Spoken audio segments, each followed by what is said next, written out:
إلى مارسيلو كاماتشو بالتمريرة في الأمام إلى فيكتور سيمون. الله يا هداف، هدف رائع. فيكتور سيمون يسجل في الدقيقة 41 أحد أروع أهداف الدوري.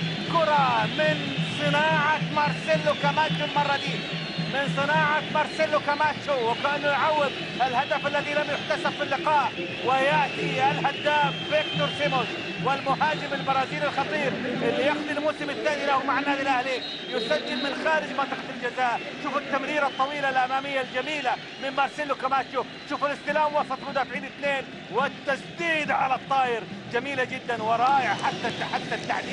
حتى التعديل يا واد جاب ايه؟ جاب الركبة اليسرى. شوفوا إعادة ووررها لنفسه او عدلها لنفسه بركبته وسدد كرة قوية جدا. فيكتور سيمون يضيف كثيرا، والهداف هو الان ب 11 هدف. كان سجل طبعا ناصر الشمراني هدف عاشر له، لكن هنا سباق